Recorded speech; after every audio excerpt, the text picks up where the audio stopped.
नमस्कार, मी विशाल परदेशी. दुपारच्या बातम्यांमध्ये आपलं सगळ्यांचं स्वागत. सुरुवात करतो एका महत्त्वाच्या बातमीने. नवाब मलिक यांच्या न्यायालयीन कोठडीत वाढ करण्यात आली आहे. 4 एप्रिलपर्यंत त्यांची न्यायालयीन कोठडी जी ती वाढवण्यात आली आहे. त्यांना बेड, खुर्ची आणि चटई वापरायला आता न्यायालयाने मुभा दिली आहे. त्यांना सध्या पाठीचा त्रास जाणवत असल्याने ही मुभा त्यांना देण्यात आली आहे. बोलूयात आमचे मुंबईचे प्रतिनिधी अजित मांढरे आपल्याबरोबर आहेत. अजित, काय तपशील याबद्दल? विशाल, नवाब मलिक यांची आज न्यायालयीन कोठडी संपली होती, त्यामुळे त्यांना न्यायालयामध्ये हजर करण्यात आलं होतं. या सुनावणी दरम्यान त्यांनी 2 ते 3 अर्ज केले होते. त्याच्यामध्ये सर्वात महत्त्वाचा अर्ज म्हणजे त्यांना पाठीचा त्रास असल्यामुळे त्यांना बेडची, चटईची सुविधा देण्यात यावी, ती व्यवस्था करण्यात यावी, याबद्दल त्यांनी एक मागणी केली होती. त्याचबरोबर खुर्ची देखील त्यांनी मागणी केली होती. या 3 मागण्या ज्या आहेत, म्हणजेच बेड, खुर्ची आणि चटई, या तिन्ही मागण्या ज्या आहेत त्या नवाब मलिक यांच्या मान्य करण्यात आलेल्या आहेत. त्यांना जेलमध्ये असताना या तिन्ही गोष्टींचा वापर करण्यास परवानगी दिली गेलेली आहे. त्यामुळे नवाब मलिक हे आता जेलमध्ये या तिन्ही गोष्टी वापरू शकतील. त्यांनी ह्या गोष्टी मागण्याचं कारण सांगितलं की त्यांना पाठीचा त्रास, म्हणजे त्यांना स्लिप डिस्क आहे आणि त्यांना जमिनीवरती झोपत नाही. त्याच पद्धतीनं त्यांना उठता बसताना त्रास होतो. यामुळे त्यांची प्रकृती जी आहे ती गेली काही दिवस अस्वस्थ होती. यामुळे न्यायालयाने त्यांना या 3 गोष्टी वापरण्याची परवानगी द्यावी असा त्यांनी अर्ज केला होता आणि या अर्जावरती माननीय न्यायालयाने त्यांना आज या 3 गोष्टी वापरण्याची मुभा दिलेली आहे. अजित, 4 एप्रिलपर्यंत त्यांच्या न्यायालयीन कोठडीत वाढ करण्यात आलेली आहे. कायदेशीर दृष्ट्या विचार केला तर या ठिकाणी आणखीन काय पर्याय नवाब मलिक यांच्या समोर असू शकतात? नक्कीच त्यांच्या न्यायालयीन कोठडीमध्ये वाढ करण्यात आलेली आहे. 4 एप्रिलपर्यंत त्यांना ही कोठडी जी आहे ती वाढवून दिली गेलेली आहे. पण या दरम्यान नवाब मलिक हे मुंबई सत्र न्यायालयामध्ये त्यांनी जामीन अर्ज केला होता, पण तो फेटाळल्यामुळे आता मुंबई उच्च न्यायालय आणि त्यापुढे सर्वोच्च न्यायालय असे 2 पर्याय त्यांच्यासमोर उपलब्ध आहेत. या पर्यायापैकी ते नेमकं कोणत्या पर्यायाचा वापर करतील हे येत्या काळात स्पष्ट होईल आणि त्यांना तिथून जामीन मिळतो का हे देखील त्याच वेळी स्पष्ट होईल. धन्यवाद अजित, या सगळ्या तपशिलाबद्दल. नवाब मलिक यांच्या न्यायालयीन कोठडीत वाढ करण्यात आली आहे. 4 एप्रिलपर्यंत त्यांची न्यायालयीन कोठडी जी आहे ती वाढवण्यात आल्याचं कळतंय. पण त्याच दरम्यान त्यांना सध्या पाठीचा त्रास जाणवत असल्या कारणाने बेड, खुर्ची आणि चटई वापरायला नवाब मलिक यांना न्यायालयाने मुभा दिली आहे.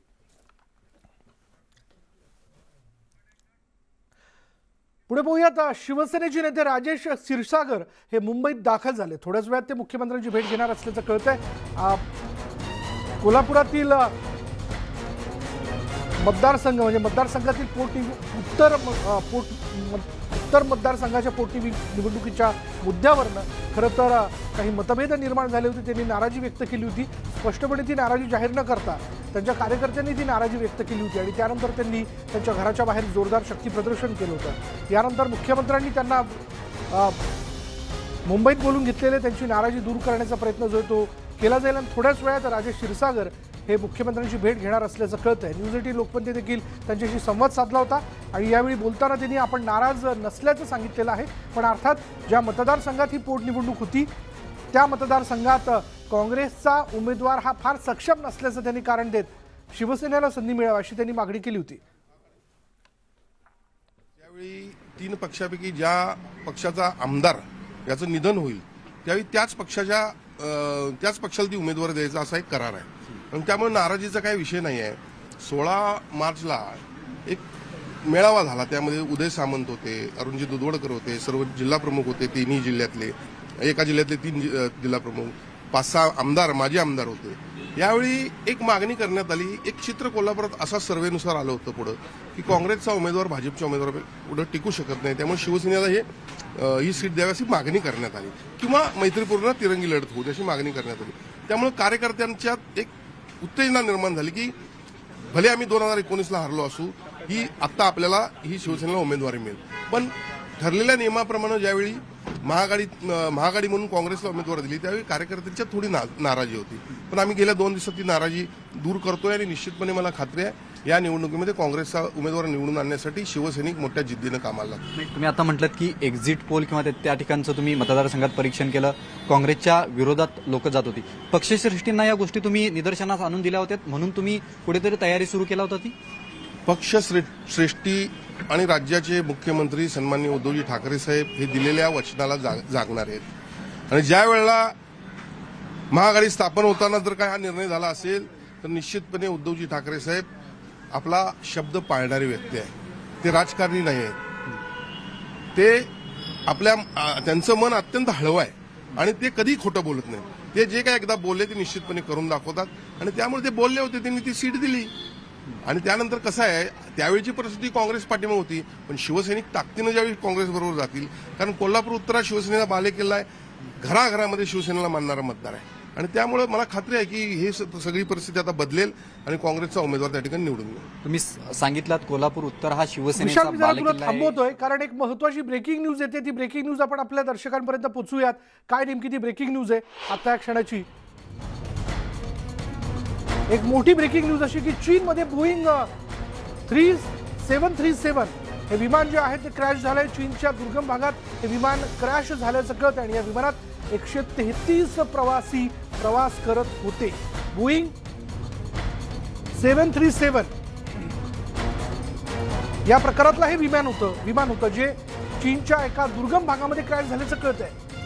नेमकं हे विमान कशामुळे क्रॅश झालं, काय नेमकी तिथं परिस्थिती, हे तर काही कळू शकले नाही. पण या विमानात 133 प्रवासी प्रवास करत होते म्हणून ही बातमी अत्यंत मोठी आहे. ते प्रवासी नेमके सुखरूप आहेत का, कोणी जखमी झालाय का, हे अजून कळू शकलं नाही. जाऊयात याविषयी बोलण्यासाठी आमचे प्रतिनिधी प्रशांत लीला रामदास आपल्या बरोबर आहेत. प्रशांत.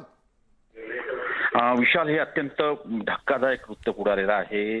ज्या पद्धतीने माहिती मिळते की 133 प्रवाशांना घेऊन जाणारं जे विमान आहे त्या विमानाचा अपघात झालेला आहे. बोईंग 737 हे चायना ईस्टर्न कंपनीचं विमान जे होतं ते 133 प्रवाशांना घेऊन ऑनबोर्ड होतं ते, आणि ते टंझानिया कंट्रीमध्ये या मोठा अपघात झाल्याची माहिती मिळाली आहे. साऊथ चायनामध्ये गुंघान्सी झुआंग हे एक स्वायत्त प्रदेश आहे. त्या प्रदेशामध्ये हा अपघात झाल्याची माहिती पुढे आलेली आहे. महत्वाचं म्हणजे ज्या पद्धतीने माहिती मिळते की हा जो MU 5735 नुसार जे स्थानिक संस्था आहे जी खास करून विमान संदर्भात वाहतुकीच्या संदर्भात निर्णय घेत असते, त्यामध्ये त्यांनी स्पष्ट केलं आहे की 133 जणांसह चायना ईस्टर्न एअरलाइन्स कंपनीचं विमान जे आहे ते दक्षिण चीनच्या गुआंगशी झुआंग स्वायत्त प्रदेशात क्रॅश झालेला आहे. या विमानामध्ये जवळपास 133 प्रवासी होते. ज्या पद्धतीने हे दृश्य पाहिल्यानंतर आपल्याला लक्षात येतं की किती मोठा हा अपघात झाला असेल, ज्या पद्धतीने माहिती मिळते.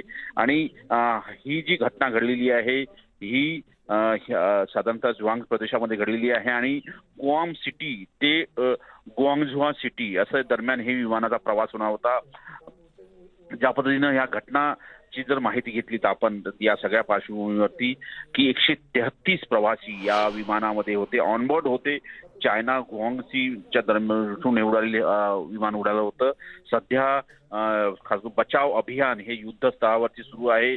किती कॅज्युअल्टी झाल्या किंवा किती लोक मृत्युमुखी पडले या संदर्भात अजूनही कुठलीही माहिती नाही आली आहे. प्राथमिक माहिती आहे की जवळपास 133 प्रवासी या विमानात होते आणि ज्या पद्धतीनं हा जो विमान प्रवास जर पाहायला मिळाला तर आपल्याला कळेल की एक तर बोईंग 373-89P हे विमान होतं जे निघालं होतं. B738 B1791 हे विमान निघालं होतं आणि ज्या पद्धतीने जो विमानाचा प्रवासाचा नकाशा जर आपण समोर बघितला तर आपल्याला कळेल की गुआंगझॉनच्या दरम्यान या विमानाला अपघात झाल्याची माहिती पुढे आली आहे. ज्या पद्धतीने ह्या घटनाक्रम ज्या पद्धतीचे आहे या सगळ्या पार्श्वभूमी अत्यंत महत्वाचं ठरतंय की या विमानामध्ये 133 प्रवासी होते आणि 133 प्रवाशांना घेऊन हे विमान उडालं होतं. पण हे अपघात झालेला आहे या विमानाचा. या अपघातामध्ये किती जण दगावले या संदर्भात लवकरच माहिती पुढे येण्याची शक्यता आहे. विशाल. प्रशांत, धन्यवाद या सगळ्या तपशिलाबद्दल. चीनच्या दुर्गम भागात हे विमान जे ते कोसळलंय ज्यामध्ये 133 प्रवासी हे प्रवास करत होते, याबद्दलचा अपडेट आपण पुढे घेत राहू. पुढे पाहूया आता एक महत्त्वाची बातमी अशी की मर्सिडीज कंपनीत एका बिबट्याने चांगलाच धुमाकूळ घातला. चाकणमधल्या MIDC मध्ये हा बिबट्या जो आहे तो या मर्सिडीज कंपनीत घुसला आणि 4 तासांच्या प्रयत्नांनंतर या बिबट्याला जेरबंद करण्यात यश आलं. वनविभागातील कर्मचाऱ्यांनी या बिबट्याला अखेर जेरबंद केलंय. पण तोपर्यंत आपण जर पाहिलं तर या मर्सिडीज कंपनीमधील सगळ्या कर्मचाऱ्यांचा जीव जो होता तो टांगणीला लागला होता. हा बिबट्या या चाकण MIDC मधील मर्सिडीज कंपनीत घुसला आणि ठिकठिकाणी तो लपत फिरत होता. अशा वेळी त्याला पकडणं कठीण झालेलं होतं.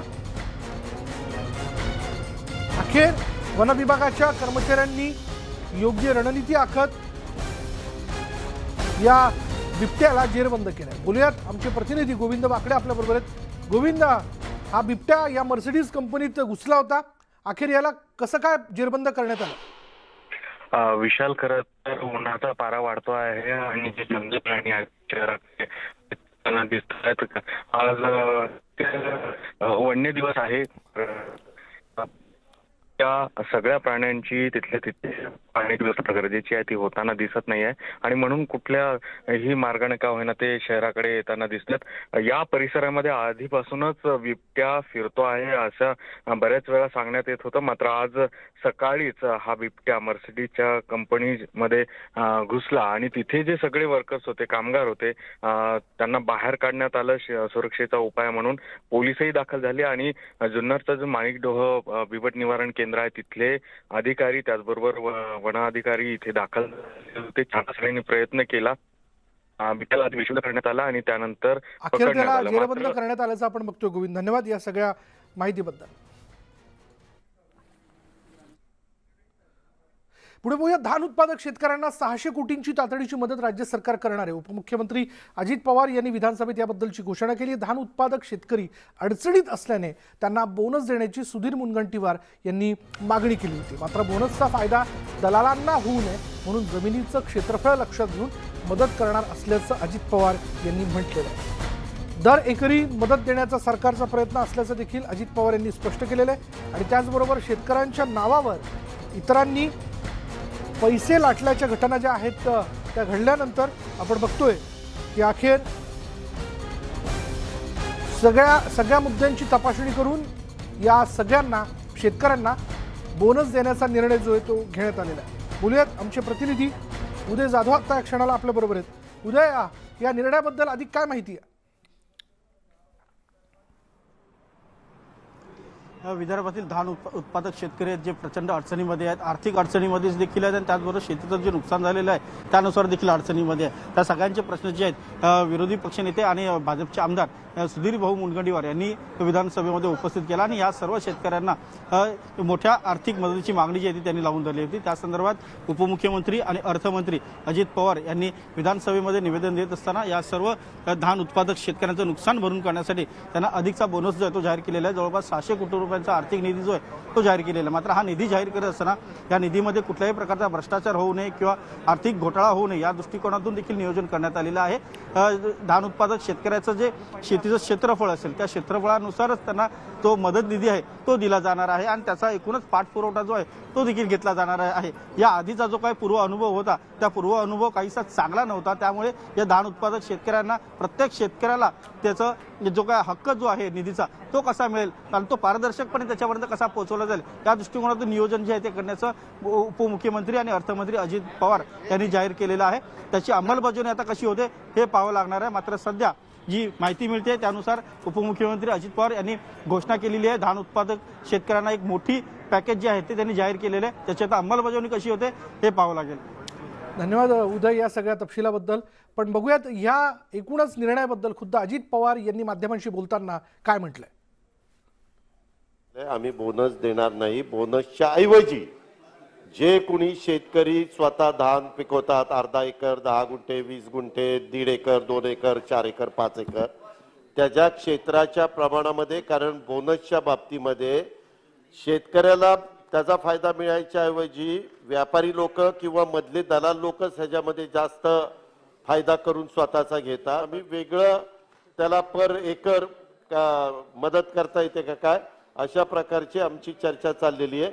ती एकदा आता त्यांनी 600 कोटीचं सांगितलं ते पहिल्यांदा क्लिअर करतो, कारण तो त्याचा हक्काचा पैसा आहे. ते देऊन त्याच्यातनं दुसऱ्या म्हणजे आता आमच्या पुढे जो चर्चा आहे त्याच्यातनं काय मार्ग निघतो त्या पद्धतीने मुनगंटीवार साहेब आम्ही करू, परंतु बोनस आम्ही देणार नाही. आणि यानंतर इथे वेळ झाली का ब्रेकची. ब्रेक घेऊयात. पहा फक्त न्यूज 18 लोकमत.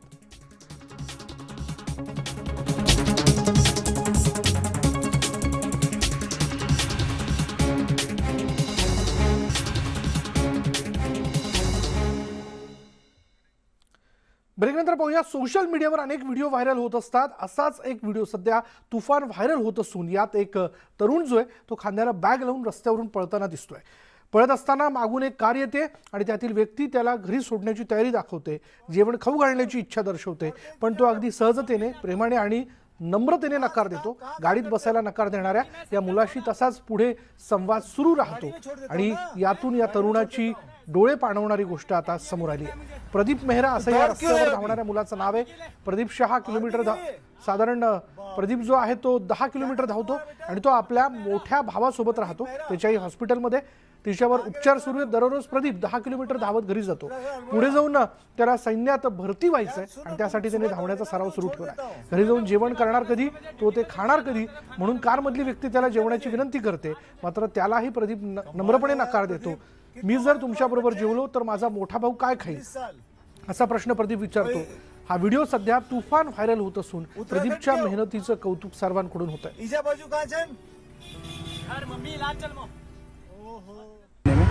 वायरल होने में क्या हो रहा है? गलत काम थोड़ा ना कर रहा हूँ, दौड़ी तो लगा रहा हूँ. अच्छी बात है. नहीं सुनो, पूरे देश ने तुमको बहुत प्यार दे रहे हैं सब लोग, और सब लोग बोल रहे हैं कि कुछ लोग उल्टा भी बोल रहे हैं. कोई उल्टा नहीं बोल रहा, एक भी आदमी उल्टा नहीं बोल 2-3 लोगों के कमेंट देखे, मैंने बोल रहा था कश्मीर में दौड़ाओ इनको इन वहाँ जाके दौड़ना भूल जाएगा, ऐसा वैसा करके कुछ. नहीं बेटा, वो एक आध लोग ऐसे होते हैं, लेकिन मतलब लाखों लोग देख रहे हैं और लाखों लोगों ने कहा कि ये बच्चा बहुत कमाल का बच्चा, ये प्रेरणा है बच्चा.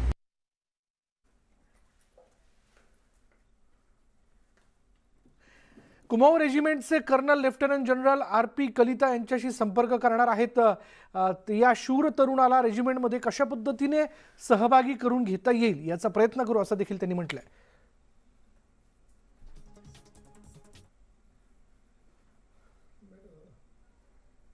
त्यांनी एक ट्विट केलेलं आहे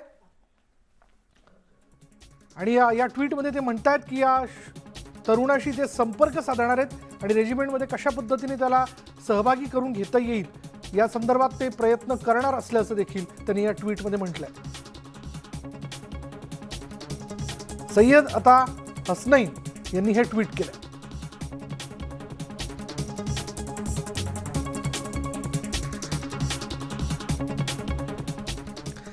आता एक नजर टाकूया देशातील प्रमुख शहरातल्या आजच्या तापमानावर. आज का तापमान प्रायोजक मैंगो एयर कूलर. इन गर्मियों में घर ले आए मैंगो एयर कूलर वाली ठंडक.